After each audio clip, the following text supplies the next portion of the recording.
Regional institute of education a constituent unit of NCERT. इसका simple सा मतलब क्या है ना कि आरआईज ऐसे इंस्टीट्यूट्स हैं जिन्हें एनसीईआरटी खुद रन करता है और one of the RI Bhubaneswar में भी स्टैब्लिश्ड है। इस बात की आपको अब कंप्लीट क्लैरिटी होनी चाहिए कि टोटल 5 आरआईज है जिसमें भुवनेश्वर में एक one of the RI established है, जिसकी स्टैब्लिशमेंट कब हुई थी 1961 में by ministry of education government of India के द्वारा, जहां पे science, humanities, commerce, agriculture and technology पे क्वालिटी टीचर्स को प्रिपेयर किया जाता है। यहाँ आरआई भुवनेश्वर में ये एक ऐसा इंस्टीट्यूट है जहाँ पे जितने भी स्टूडेंट्स उड़ीसा, वेस्ट बंगाल, बिहार, झारखंड, असम, इन सारे जगहों से आते हैं, उन सारे स्टूडेंट्स को यहाँ पे टेक्निकल सपोर्ट या फिर मैं यूँ कहूँ टीचर एडुकेशन फील्ड से रिलेटेड यहाँ पे डिग्रियाँ प्रोवाइड की जाती हैं।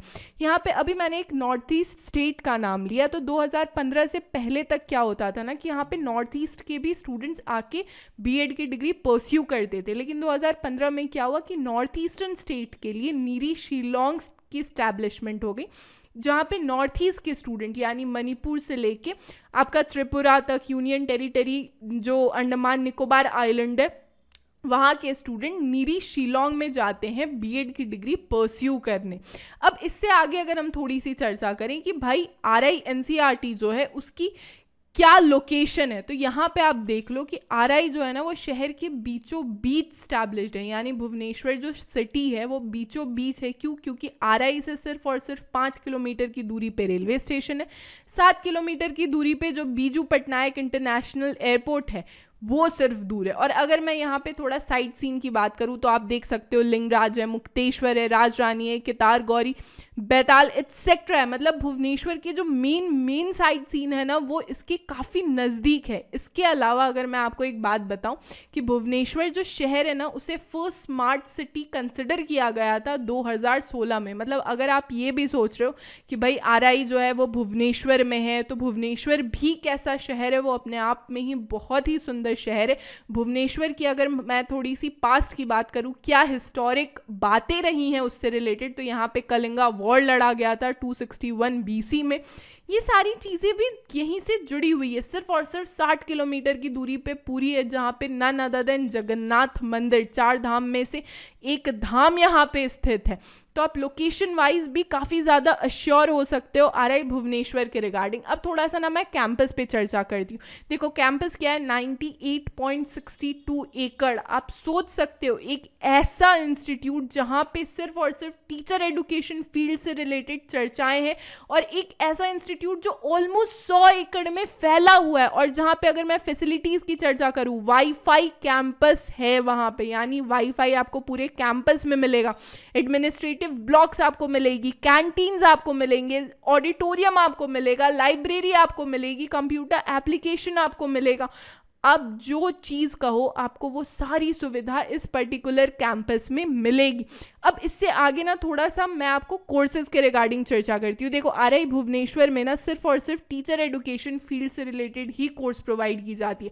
12th के बाद आप बीएससी बीएड, बीए बीएड कर सकते हो, जिसकी admission NCET national common entrance test, जिसे हम इंटीग्रेटेड टीचर एडुकेशन प्रोग्राम के तहत एडमिशन लेते हैं। बीएड 2 साल का प्रोग्राम होता है, एनसीईआरटी खुद कॉमन एंट्रेंस एग्जामिनेशन इसके लिए कंडक्ट करता है। एमएड मास्टर्स ऑफ एडुकेशन, इसके लिए भी आरआई खुद अपना कॉमन एंट्रेंस एग्जामिनेशन कंडक्ट करता है। एमफिल जो कि एडुकेशन के ही फील्ड में होता है। पीएचडी वो भी आप सिर्फ और सिर्फ एडुकेशन के ही फील्ड में एडमिशन लोगे। Diploma in guidance and counselling, जिसे डिस्टेंस और फेस टू फेस दोनों ही मोड में प्रोवाइड किया जाता है। इसके अलावा ना एक छोटा सा मैं आपको वेबसाइट टूर भी दिखा देती हूँ कि देखो आरआई भुवनेश्वर का जो वेबसाइट है ना वो है ribbs.ac.in। जैसे ही वेबसाइट को आप ओपन करोगे ना तो जो फर्स्ट पेज है वो कुछ इस तरीके से ओपन होगा। जैसे ही नीचे थोड़ा सा स्क्रॉल डाउन करोगे, यहाँ पे प्रिंसिपल के रिगार्डिंग बताया गया। प्रिंसिपल अभी हैं प्रोफेसर प्रकाश चंद्र अग्रवाल सर। इसके अलावा जो कि प्रोफेसर रह चुके हैं फिजिक्स के, इसके अलावा आप यहाँ पे देखोगे मेरे राइट साइड में ना अभी जितने भी करंट नोटिस है, जैसे कि अभी बीएड का एडमिशन शुरू हो गया, यहाँ पे वेटिंग लिस्ट भी रिलीज हो गई है, प्रोविजनल लिस्ट भी रिलीज हो गई है। किस तरीके से आपको एमएड में एडमिशन लेना है उसकी भी लिस्ट इन्होंने रिलीज कर दी है। तो ये आप लेटेस्ट नोटिस यहाँ पे चेक कर सकते हो। विजन क्या है, मिशन क्या है, ये आप देख सकते हो। अबाउट अस में मिशन विजन, आप कैसे RI तक पहुंच सकते हो, यहाँ पे आप प्रोस्पेक्टस डाउनलोड करके देख सकते हो।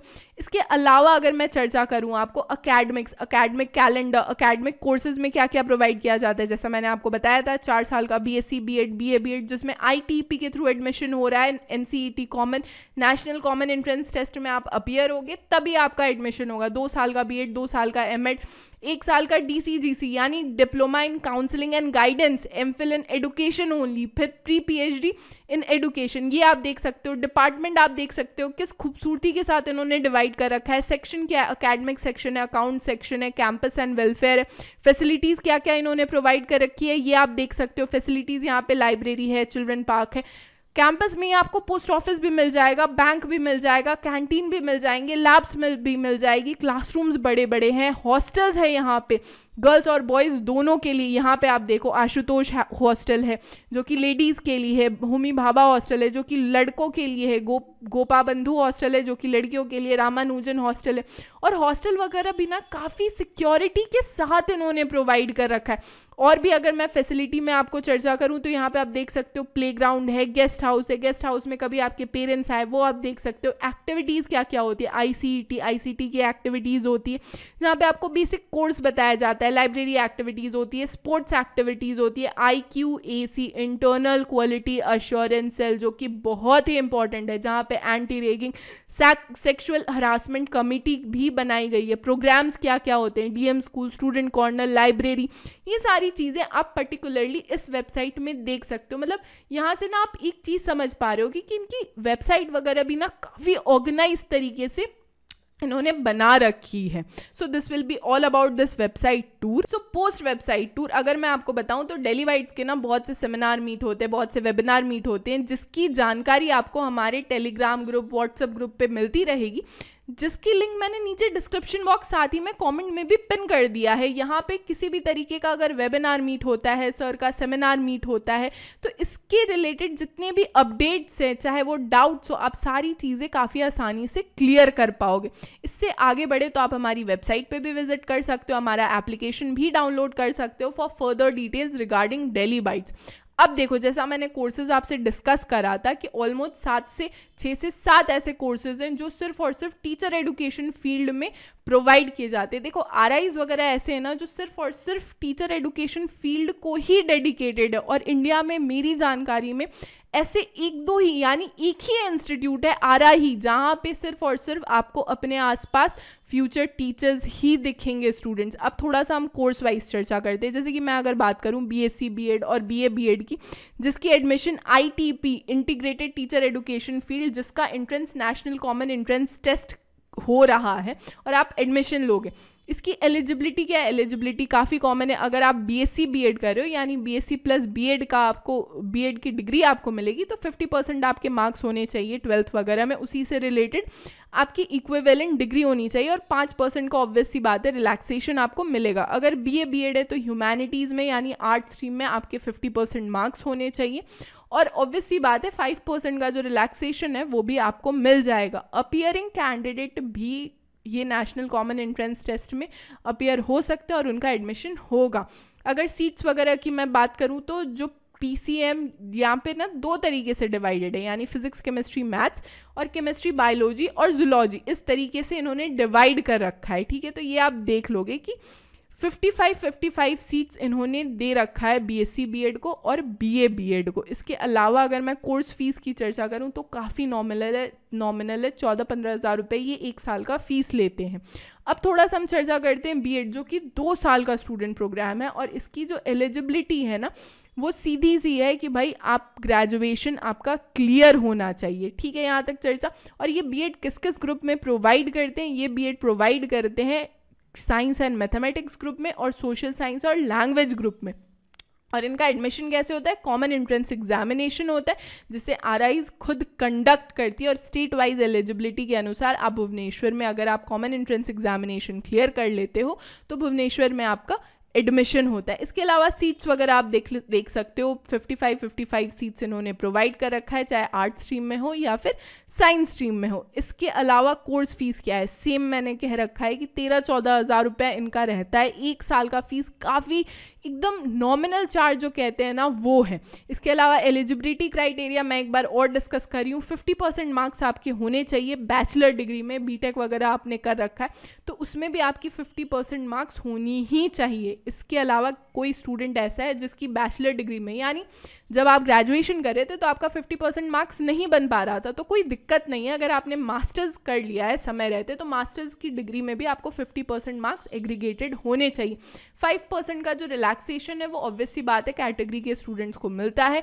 अपीयरिंग या फाइनल ईयर जो स्टूडेंट है वो भी एलिजिबल है। 100% अश्योर्ड सिलेक्शन के लिए हम क्या करें, किस तरीके से हमारा कॉमन एंट्रेंस एग्जामिनेशन एकदम क्रैक हो ही जाएगा, प्रिपरेशन हम कैसे करें। सीधी सी बात है, आप जैसे ही हमारे वेबसाइट पे विजिट करोगे या हमारा एप्लीकेशन आप डाउनलोड करोगे डेली बाइट्स प्ले स्टोर से, तो वहाँ पे ना अभी डिस्काउंटेड प्राइस पे आपको कंप्लीट कोर्स मिल जाएगा जो सिर्फ और सिर्फ RI BEd को ही डेडिकेटेड है। इस पर्टिकुलर कोर्स में स्टूडेंट्स आपको सिर्फ और सिर्फ आपको नोट्स मिलेगा, स्टडी मटेरियल्स मिलेगा, लेक्चर सीरीज मिलेगा, और जो सिलेबस कवरेज है ना वो एकदम लेटेस्ट गाइडलाइन के हिसाब से बनाया गया है। जो लेटेस्ट पेपर पैटर्न है उसी के हिसाब से आपको मॉक टेस्ट वगैरह मिलेगी। साथ ही में सब्जेक्ट वाइज भी आप क्विजेस प्रैक्टिस कर सकते हो। सबसे अच्छी बात क्या है ना कि जो क्वालिफाइड फैकल्टीज़ है ना उन्होंने इस पर्टिकुलर कोर्स की डिज़ाइनिंग करी है।